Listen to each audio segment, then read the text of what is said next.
Hello, I'm Gareth O'Shea John of counterintuition.com. I'd like to welcome all the new listeners and the old. Of course, the podcast has only gone a few weeks, so that's not really saying much. But thank you so much for downloading or listening to this on YouTube or however you're listening to it. I've had a great week for subscribers. Despite the server downtime, our website was hacked. The server with hundreds of websites on it all crashed. Apparently, there was this pretty wide-scale attack. I think it hit Tom Wood's site and a few other guys who are in the same kind of camp. I don't necessarily think it was a targeted, because of what we're doing, but it did affect a whole bunch of us who are trying to get this information out there. And in my case, the server that the counterintuition.com was being hosted on actually broke. Combination of age, I guess, and the attack from the hackers wore the discs down, so the server was destroyed. Thousands of euros of equipment. Thankfully, I didn't have to pay for that. That was a company they're just still in the process of restarting the new setup, and we're good right now. The website counterintuition.com is up and running.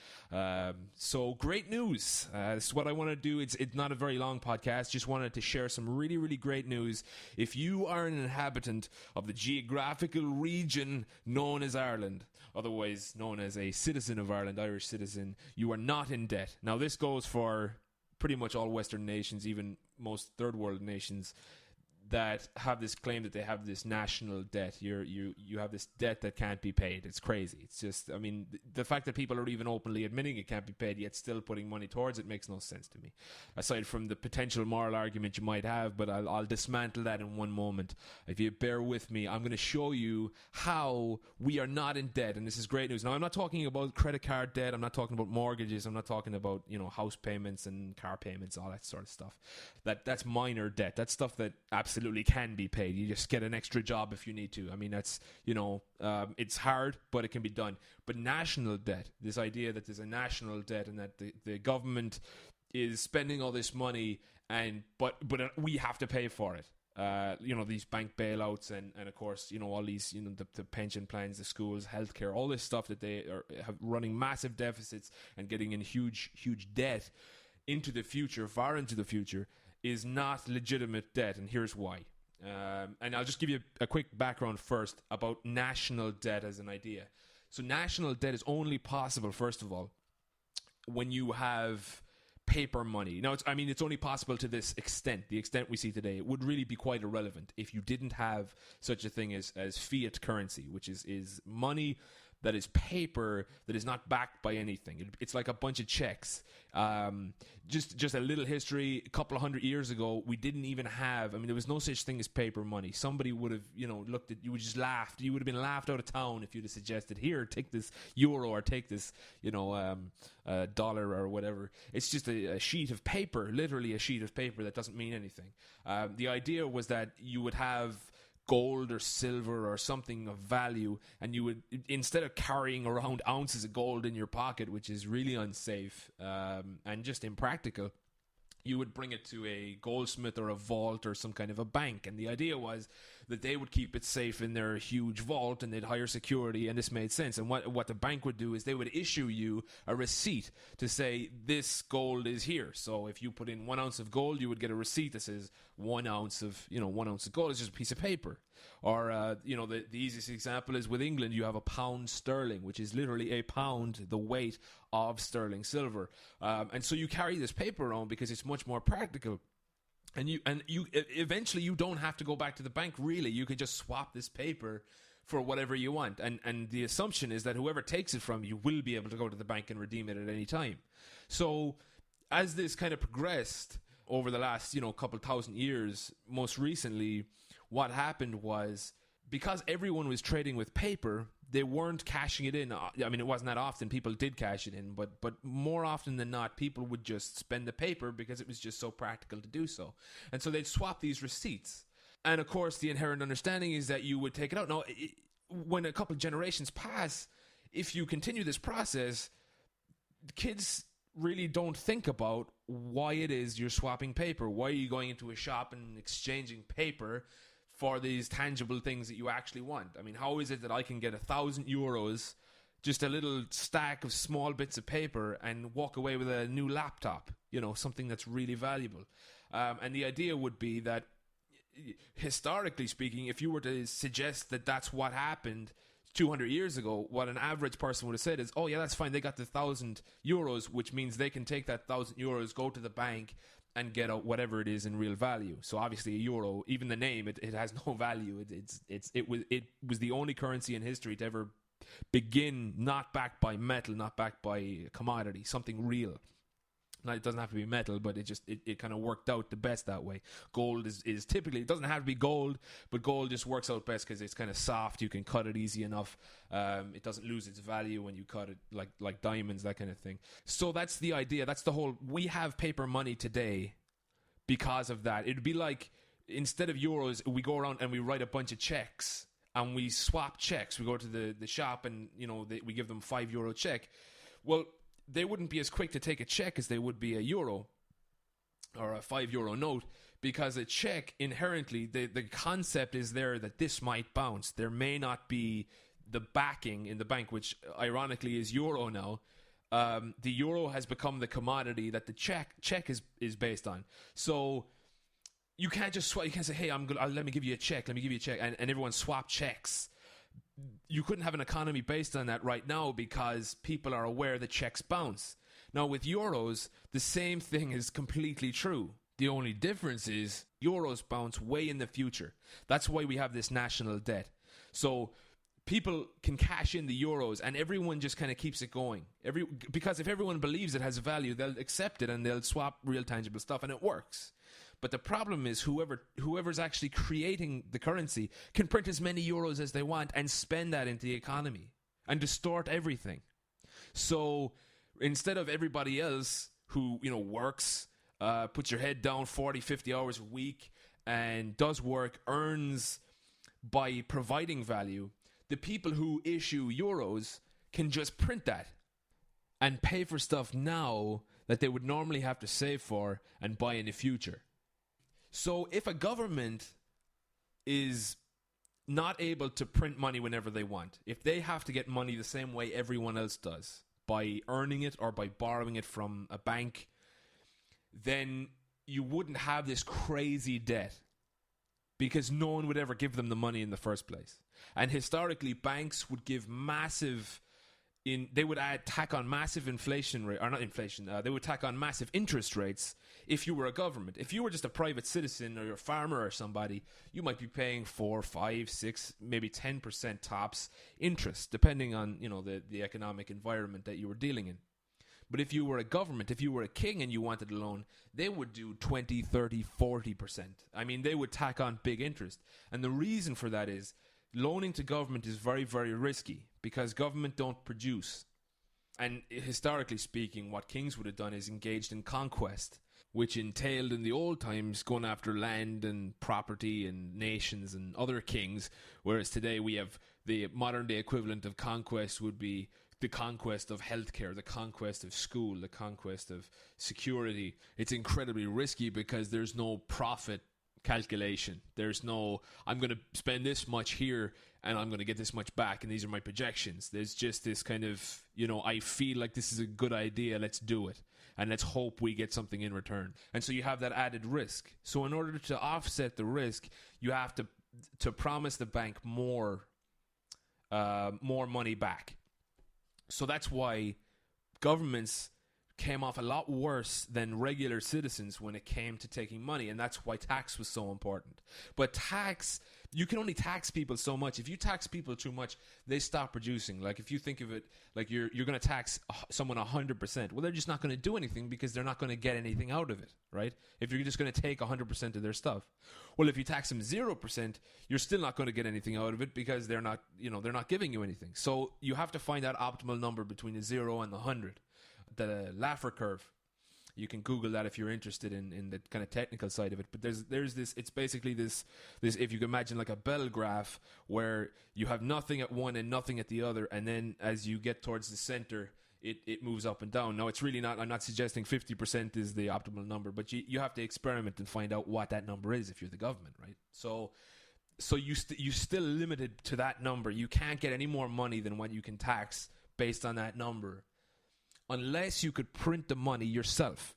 and you could give it to the banks, and you loan it to the banks. And it's incredible. It's an incredible switch that just happened last couple hundred years. Very, very recent history.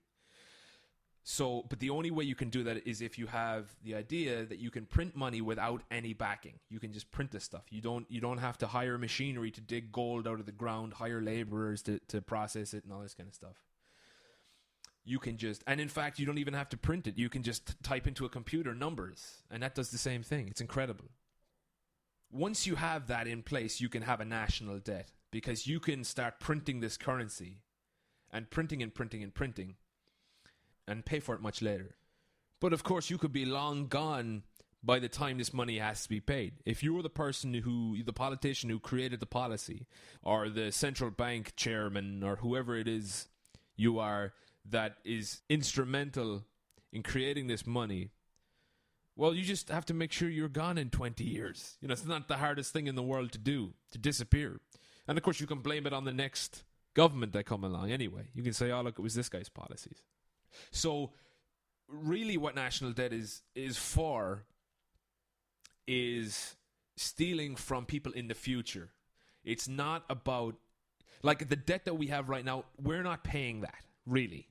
In terms of the national debt, taxation isn't going down against that debt. I mean, our taxation right here, at the moment, our taxation right now is going against the interest payments on the debt that the government have.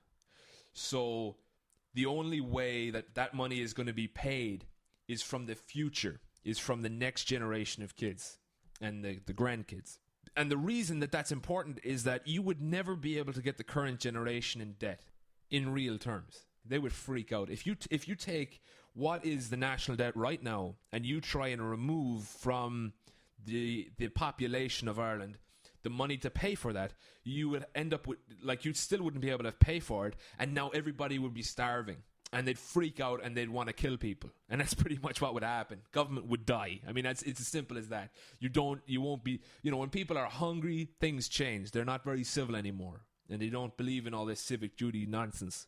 It gets very real, and you can't have these romantic notions of government and law, at least in the classical, ridiculous sense that we grew up on. So what you have to do is, instead of taking the money now, which everyone would just reject, you take the money from the future. You build up this national debt, and you say, we'll pay that later on, and we'll spend it all today on education, on hospitals, on paying off the banks. So the whole purpose of a national debt is to put in place a system that takes from children in the future. Now, that's not me being dramatic and, for effect, it's our children who are going to have to pay for it. That really is what it is. I mean, that is what it is. If you're outside of this situation, you're going to be looking back 200 years from now, and they say, oh, wow, that system that they had where they would take money from their kids in order to pay for stuff, in their lifetimes. That's completely scientific. I'm not being dramatic. That's what this is. There is no other definition for what this is. We call it national debt. What that means is we take money from children, or we bet that children in the future are going to pay this money that we're indebting ourselves to now. Okay, that's there is no other way of putting that. That's not drama. And so if you support the idea that a national debt is a good thing, or not even that it's a good thing, but that it's just legitimate, the fact that its existence is legitimate, it is a real thing, what you're doing is you're supporting the idea that your children should pay for you today, should pay for the services that you benefit from the government. Okay? That's what you're doing. And I think most people would have, once you make it real like that, I think most people would have the moral ability to determine that is not correct. That could not be a correct way of raising money, of doing anything. It's theft from people who haven't even been born yet. And you could make the argument that, yeah, but we're building the country for them. We're doing all this stuff for them. That's nonsense. We're not doing anything for kids. Okay, we're not doing anything for the next generation. They're going to be born into a far worse place than we were. Now, I'm not talking about all the capitalistic achievements, incredible developments. I mean, we have hot running water, we have mobile phones, we have, all this kind of stuff that people didn't have 20 years ago. But you didn't do that. Okay, the market did that. That was people, that was entrepreneurs operating in the market. Government did not do that. National debt didn't do that. Taxation didn't do that. Regulation and laws did not do that. Okay? What did that was entrepreneurs who, whether they wanted to make a profit or whether they just had a good idea that they just wanted to see done, or as is most common, a mixture of the two, they were determined enough to get up in the morning, to put themselves to good work, to use their brains to create something that benefits other people, and to create it. And to do all that without stealing money from kids, whether they're born or not. It's not an issue. It's entrepreneurs take the risk themselves. People who make everything important in this world take the risk in themselves. If the thing fails, they're paying for that. If it wins, they're making profit on that. They're willing to take the risk because they're going to get that profit. Now, what does a politician get when they take a risk with future money of kids and they fail? It doesn't matter. It doesn't matter if they fail, they still get paid. Politicians cannot create anything good except for by accident. And that's hardly a system anybody should support. So all the good stuff that we have in our civilization, in our society, all of the good things that we look at and say, wow, that's desirable, that's great, that's a wonderful thing. A car, a home, a phone, running water, television, books. I mean, everything you could think of that you like, all came out of freedom, all came out of the market, all came out of people being able to trade resources to create new stuff. And that's where wealth comes from. Okay, regulation did not have any part in that except for hampering it. Government did not have any part in that process except for hampering it. Taxation had no part, has no claim to any of these achievements except for hampering that development. Okay, so to say that we're incurring a national debt and we're doing all this, we're using the tool of government to achieve some kind of a planet that makes it better for our kids, stop deceiving yourself. That is absolute garbage. And I think on some deep level, at least if you were just to take a moment to really think about what you're saying, and would you stand by those words in 50 years' time? If you were there and you were at the mercy of these kids, right, and they get to decide. And of course, we see what's happening, even this generation, because this is pretty much what happened with the previous generation. Whereas before we had grandparents raising grandkids, the family was very close. Now we ship old people straight into homes and into hospitals because inherently, what did they give us? Well, nothing. Okay, they did the same to us. They put us in debt. Now, I'm not into the whole revenge thing, and I care about everybody. I care about old people as much as it. But when you look at a whole, when you look at a group as the whole, older people put younger people in debt. That's what they saddled this generation with, and we're repeating that on a far greater scale for our kids and for our grandkids. And so really, the money is not going to be there like it is now to pay for us to go into homes even. We're not even going to be able to do that.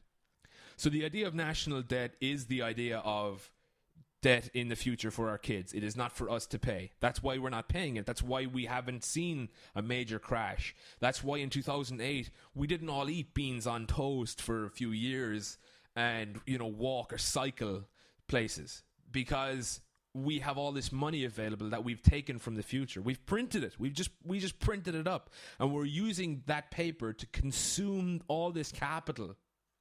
And that capital is going to be gone. We're not producing any more. At least we are, but it's not more than what we're consuming.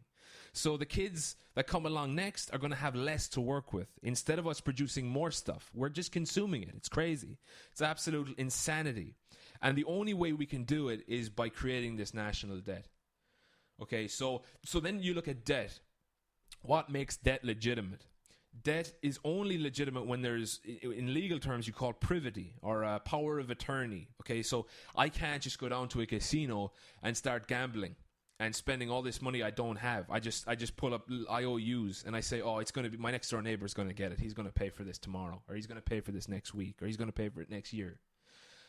The casino, first of all, would probably kick me out if I tried that. But what if it didn't? Okay, what if the casino didn't kick me out and took me at my word like we all take each other at our word when we're using government notes. Someone's going to pick up the bill. The taxpayer's going to pick up the bill. Well, if I claim to this casino that my next door neighbor's going to do it, and then he doesn't next week, and I take him to court and I say, hey, man, what's the story? I put all this money down in your name, and I was gonna take half the money, and I was gonna pay for a new house for you if I won. And the guy would say, well, I'm sorry, I never asked you to get into that debt. And I say, oh, you ungrateful, uncivic-minded man, you. I mean, how dare you? I took all this risk putting this money down and did all this work for you. And he would say, well, you didn't, because first of all, you're assuming I'm going to take on the risk. And second of all, he would say something like, well, where is this contract that allowed you to operate like this in my name? And of course, I don't have one. And there's a very important reason why I wouldn't have one. The reason we have such a thing as privity, we have power of attorney, the reason we have that developed is because if we didn't, what would happen? Anybody could just incur any debt in anybody's name and nothing would ever be paid. Or worse, it would be paid by the people who had nothing to do with it. Okay, so when a bunch of politicians incur a massive debt thinking they're doing, it doesn't matter what they're thinking. It doesn't matter what their motivation is. Motivation is not important. What's important is you're stealing from me. You're putting my name down on something that I have nothing to do with. It doesn't matter how good, what kind of good motives you have. That's irrelevant. It's completely, that's not even a moral consideration. I want to, have world peace. That's not me being moral. That's me just wishing on a star and hoping that something will come out of it. That's not morality. Morality is principled. It's, I want world peace, but I'm not going to do it by getting people in debt. I'm not going to do it by shooting people in the face.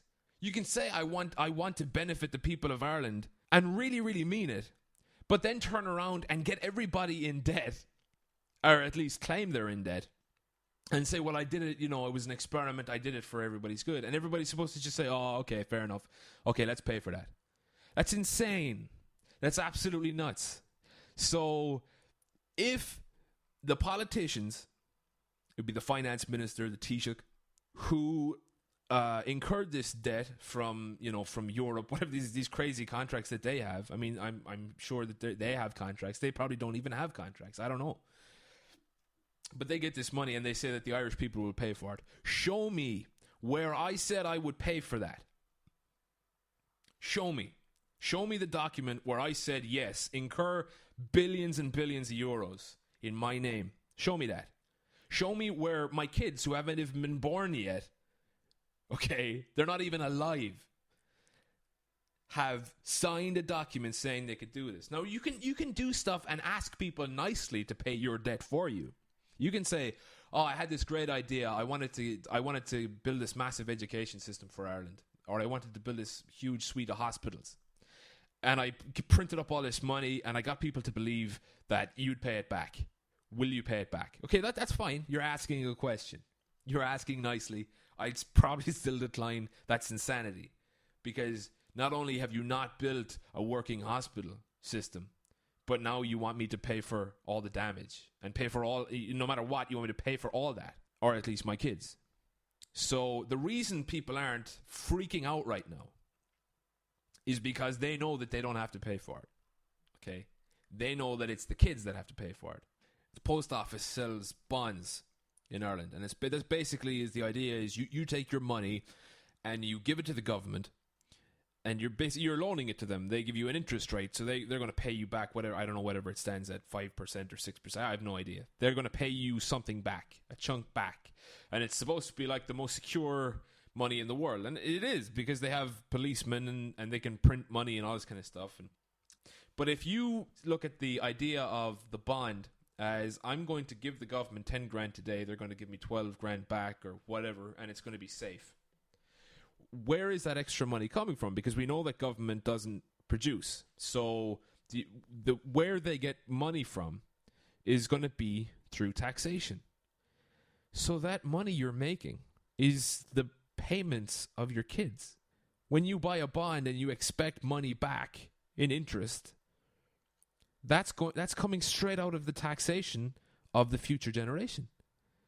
So even there, it's like it's not even hidden. I mean, they are saying, give us money now, and we will pay you back when we have more money, and the government gets money from taxation. So when you buy a bond, you are now becoming part of the government system, and your profit comes from taxation. It comes from their ability to tax the future. And so every single person in the country who is claiming there's such a thing as this national debt, is your position based on morality, based on principle? You know, you actually want what's best for other people or just yourself? Or is it based on, I get to benefit from this system solely at the cost of my kids, and my kids will have to pay for this, and my grandkids? And just when they come along and the kids are going to be in charge, you know, I would just say, watch out, because they're not going to have any loyalty to somebody who does this kind of thing. Okay, so from a moral standpoint, it's illegitimate because people have this idea of the civic duty, this idea that you have this duty towards society because, you know, you benefit from society or whatever. It's true, you benefit from society, from whatever this, you know, this. Well, I understand when you say the word society, you're kind of summing up a whole bunch of stuff.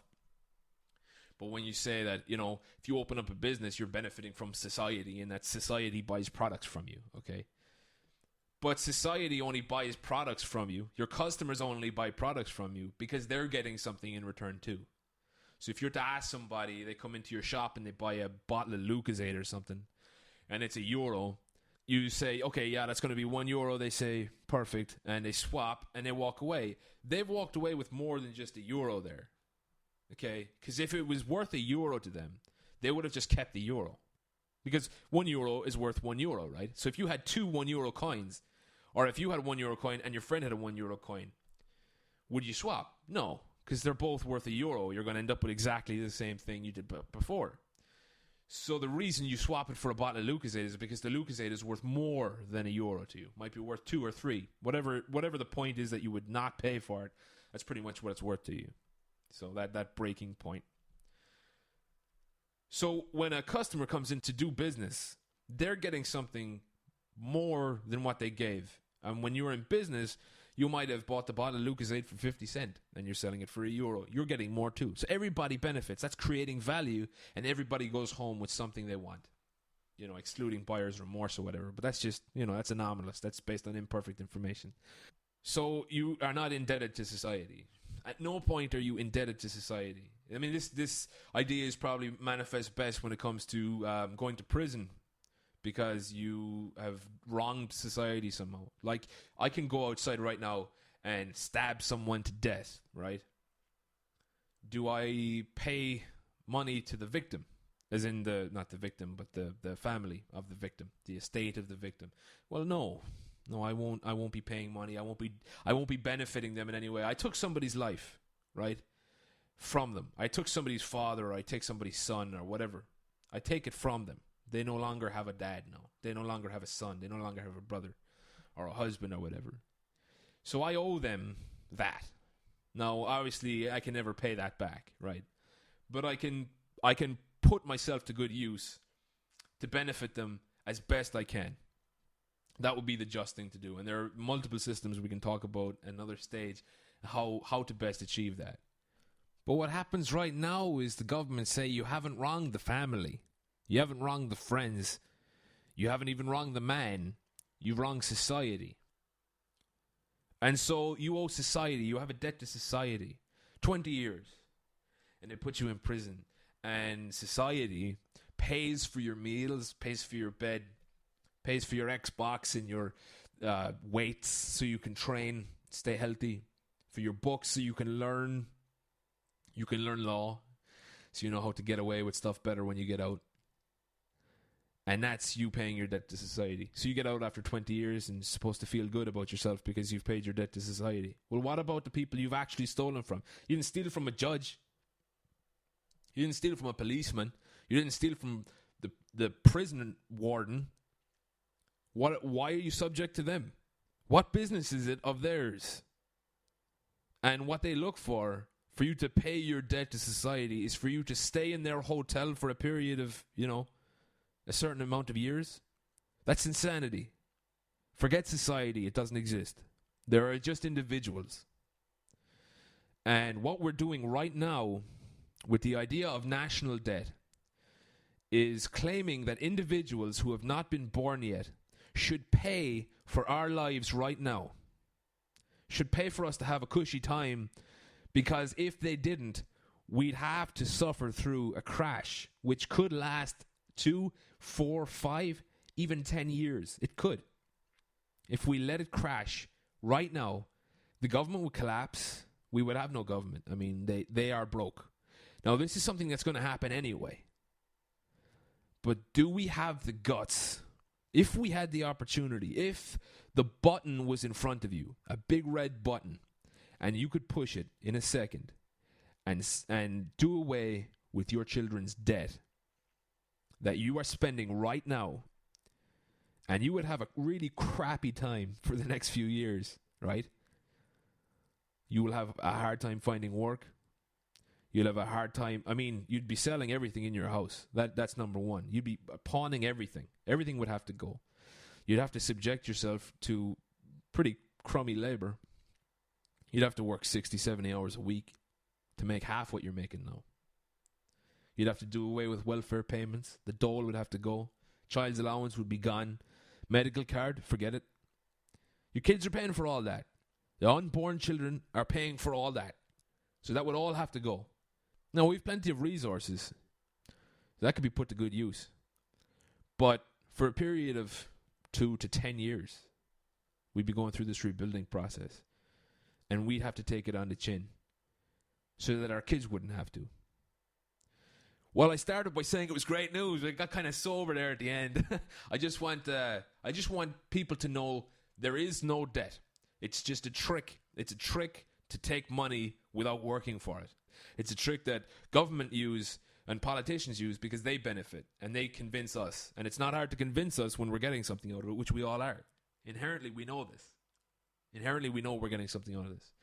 So I would congratulate you for maybe discovering that, wonderful discovery that you're not in debt to the government. But now I implore you to really grasp a hold of the morality of the situation and prepare yourself for an opportunity to turn it around. And I have no idea what that opportunity will look like. And of course, there's going to be many opportunities, and everyone's going to see the world different. They're going to spot different opportunities. So I'm not going to even attempt to guess what it's going to be. But I would encourage you to be morally prepared that when you spot the opportunity in your life to do something about it, be prepared to bite the bullet. Thanks so much for listening. Go to counterintuition.com for more. I got tons of podcasts on there. We got articles. My book is on there. It's currently in digital form. You can get it on Amazon or you can get it on the website, the counterintuition.com website. We'll be getting physical copies of that done in the next few weeks. And thanks again. Have a great day.